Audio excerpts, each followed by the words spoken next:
Good morning, 7th class. Good morning, all students. Our chapter Expert Detectives is continue, and we complete some part of this story. And today we continue this story. So firstly we revise this.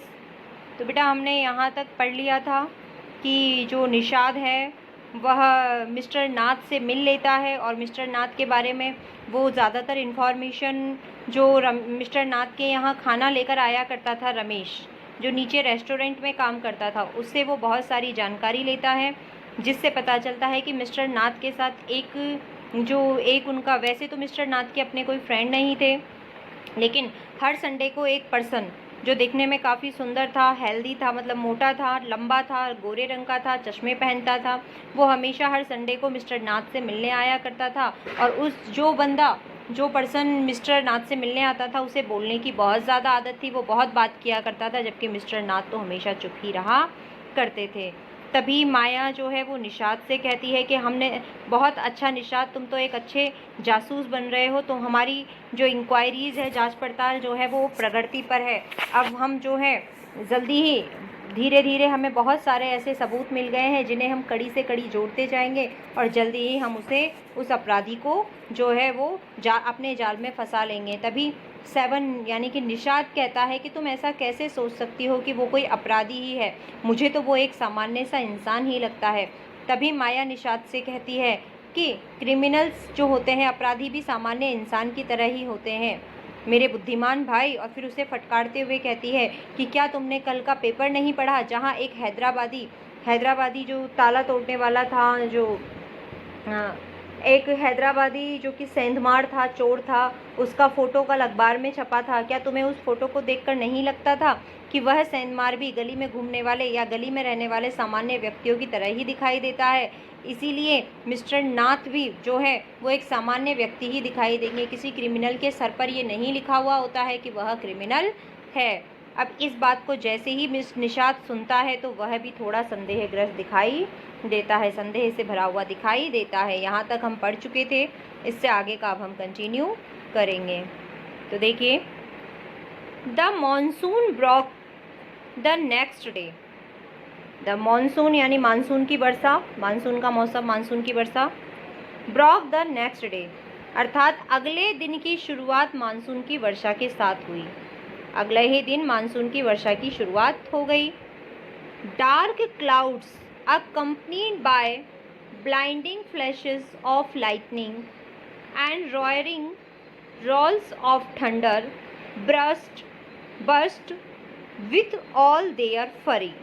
Dark clouds, dark यानी गहरे, clouds यानी बादल, घने गहरे बादल। accompanied यानी के साथ साथ, और ब्लाइडिंग का मतलब होता है देखने में असमर्थ बना देने वाली चीज़। उसके बाद है फ्लैशेस का मतलब होता है चमकदार रोशनी, और बस्ट का मतलब होता है फटना या फट पड़ना। और इसके अलावा आपके फ्योरी है, फ्योरी का मतलब होता है पूरी शक्ति से, पूरी ताकत से। थंडर यानी गरजना, थंडर मीन्स गरजना, गरज पड़ना। और इसके अलावा आपका और वर्ड है, देखिए, फ्लूडिंग का मतलब होता है पानी भर जाना। स्ट्रीट का मतलब होता है गलियां। हैवी का मतलब होता है भारी। डाउनपोर का मतलब होता है मूसलाधार बारिश। तो देखिए, हमने पूरे मीनिंग देख लिए हैं। मॉनसून यानी मानसून की वर्षा, ब्रॉक यानी शुरू होना, अकम्पनीड यानी के साथ साथ, और फ्लैशेज आपको बता ही दिया है, चमकदार रोशनी। लाइटनिंग यानी जो लाइट पड़ रही है, रोशनी जो आ रही है, उसके लिए कहा है। रॉयरिंग यानी तेज दहाड़ या तेज सी दहाड़ने जैसी आवाज़। थंडर यानी तूफान। बस्ट का मतलब है फट पड़ना। स्ट्रीट मतलब गली। फ्लूडिंग यानी पानी भर जाना। और फ्यूरी यानी पूरी शक्ति से। स्ट्रीट्स यानी गलियाँ। हैवी यानी भारी। डाउनपोर मीन्स मूसलाधार वर्षा। तो देखिए, अगले दिन ही मानसून की बरसात शुरू हो गई। अगले दिन ही मानसून की बरसात शुरू हो गई। आकाश में चमकदार बिजली और काले बादलों की लगातार गर्जना पूरी शक्ति से होने लगी। जब बारिश का मौसम शुरू होता है तो बादल गरजते हैं, बिजली चमकती है, बादल जो है घने काले हो जाते हैं, तेज तेज गरजने लगते हैं। तो उसी के लिए यहाँ कहा है कि अगले ही दिन मानसून की बरसात शुरू हो गई। आकाश में चमकदार बिजली चमक रही थी, घने काले बादल छा गए थे, बादलों में घनी लगातार गर्जना हो रही थी, वो गर्जना पूरी शक्ति से होने लगी। आगे देखिए, और and roaring rolls of thunder burst with all their fury flooding the streets with a heavy downpour. कि आगे देखिए, भारी वर्षा, बारिश इतनी तेज हुई कि भारी वर्षा से गलियों में पानी भर गया। जो पूरी गलियां थी उन गलियों में क्या हो गया, पानी भर गया। School was to have reopen after the summer holidays but not traffic could move through the flooded roads and there was an unexpected holiday। तो देखिए, स्कूल के जो रीओपन यानी दोबारा शुरुआत होना, आफ्टर यानी बाद में, समर यानी गर्मी, हॉलीडेज मतलब छुट्टियाँ।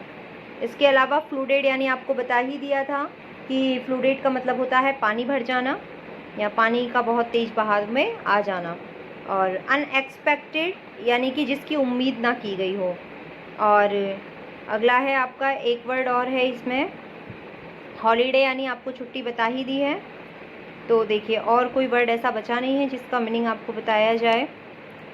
तो देखिए, स्कूल जो थे, स्कूल भारी वर्षा के कारण गलियों में पानी भर गया था। अब गर्मी की छुट्टियों के बाद स्कूल फिर से शुरू होने थे।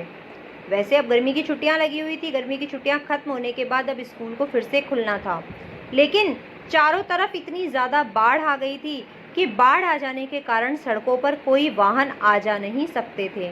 इसीलिए ना चाहते हुए भी, कोई उम्मीद नहीं थी कि छुट्टी होगी, लेकिन फिर भी ना उम्मीद के, अप्रत्याशित रूप से भी, ना चाहकर भी स्कूल की छुट्टी हो ही गई, क्योंकि कोई इतनी ज़्यादा बाढ़ आ गई थी मूसलाधार बारिश के कारण कि कोई वाहन इधर से उधर जा नहीं सकता था। तो ऐसी कंडीशन में बच्चों को स्कूल कैसे भेजा जाता।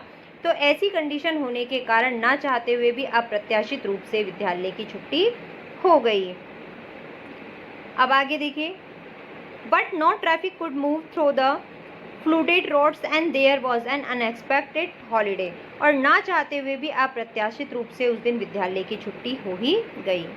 आई थॉट, मैंने सोचा, थॉट यानी सोचना, I had spend the time usefully, spend करना यानी बिताना, यूजफुली यानी सही प्रकार से या कह सके अच्छे उपयोगी तरीके से। आई सेट, सेट मीन्स बैठना, at my desk in our bedroom with a sheet of paper before me. Sheet का मतलब होता है कागज़, कागज़ की जो शीट होती है, बिफोर यानी अपने सामने, बिफोर मी यानी अपने सामने। तो मैंने सोचा कि विद्यालय की तो आज छुट्टी हो ही गई है, तो क्यों ना मैं आज के समय को सही उपयोग में ले लूँ और इस समय को उपयोगी काम में लगाऊं। जो मेरा समय आज स्कूल का बच गया है, क्यों ना मैं इस समय को किसी उपयोगी काम में ही लगाऊं। और यही सोचकर मैं अपने बेडरूम में डेस्क के ऊपर एक कागज़ की शीट लेकर उसके अपनी एक सामने एक कागज़ की शीट रखकर बैठ गई।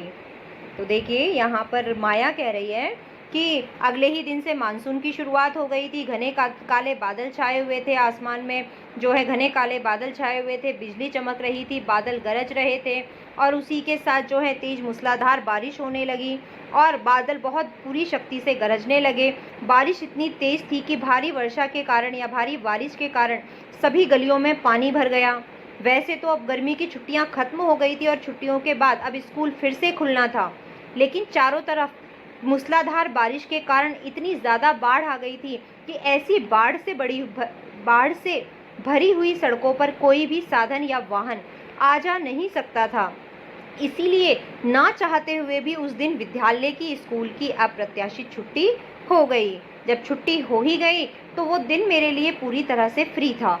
तो मैंने सोचा कि इस समय को बर्बाद करने से तो कहीं ज़्यादा अच्छा है कि मैं इस समय को कुछ उपयोगी, मतलब इस समय में कुछ काम कर लूँ जिससे मेरा ये समय बर्बाद ना हो और कुछ उपयोग में आ जाए। और यही सोचकर मैं अपने बेडरूम में जो है मेरा जो पढ़ाई लिखाई वाली जो टेबल कुर्सी डेस्क लगी हुई थी, उस डेस्क पर मैं बैठ गई और मैंने अपने सामने एक कागज़ की शीट रखी थी, क्योंकि मैं कुछ काम करना चाहती थी, उस समय को यूटिलाइज़ करना चाहती थी, उस समय का सही इस्तेमाल करना चाहती थी। इसीलिए मैं डेस्क पर अपने सामने कागज़ रख कर बैठ गई। जैसा कि अभी आप यहाँ देखिए, इस पिक्चर को देख रहे हो, ये डेस्क पर जो है माया बैठी हुई है, उसके सामने कागज़ की शीट रखी हुई है, निशात जो है वो लेटे हुए हैं। तो वही कह रही कि मैं इस तरीके से बैठ गई ताकि मैं अपने इस छुट्टी वाले दिन को, जो कि ना चाहते हुए भी छुट्टी हो गई है, उस दिन को मैं सही प्रकार से यूटिलाइज़ कर सकूं, उसका सही उपयोग कर सकूं। तो देखो बच्चों, आज हमारा जो पार्ट फर्स्ट है, हमारा पार्ट फर्स्ट कंप्लीट हो गया है। जो हमारा एक्सपर्ट डिटेक्टिव्स का जो पार्ट फर्स्ट है वो कंप्लीट हो गया है। नेक्स्ट डे जो है हमारा जो पार्ट सेकंड है उसे स्टार्ट करेंगे। पार्ट सेकंड हमारा है कैचिंग अ क्रूक, कि कैसे उन्होंने अपराधी को पकड़ा। ये वाला जो भाग है वो हम नेक्स्ट डे से करेंगे। और नेक्स्ट डे करने से पहले हम जो है वो क्वेश्चन आंसर्स भी करेंगे, क्योंकि पार्ट फर्स्ट जो चैप्टर हमारे पार्ट में होता है, उस पार्ट में हमेशा हमें एक पार्ट ख़त्म होने के बाद कंपैरिजन चेक क्वेश्चंस दिए हुए होते हैं, तो हम जो है कंपैरिजन चेक क्वेश्चन आंसर्स भी करेंगे और उसके बाद हम हमारा सेकेंड पार्ट स्टार्ट करेंगे। ठीक है, तो आज जो आपको पढ़ाया है उसके मीनिंग्स आप लोग कर लेना, अपने चैप्टर को रिवाइज़ कर लेना, और अब तक का जिसका काम पूरा नहीं हुआ है वो अपने काम भी कंप्लीट कर लेना। और साथ में ध्यान रखिएगा, हर चैप्टर के हार्ड वर्ड्स आपको करने हैं, और करने के साथ साथ आपको ये हार्ड वर्ड्स लर्न भी होने चाहिए, तभी जाकर आप क्वेश्चन आंसर समझ भी पाएंगे और तभी जाकर आप सही प्रकार से क्वेश्चन आंसर्स लर्न भी कर पाएंगे। तो इसी हिसाब से अपना वर्क कंप्लीट कर लेना। इससे आगे का जो भी भाग है वो हम नेक्स्ट डे करेंगे।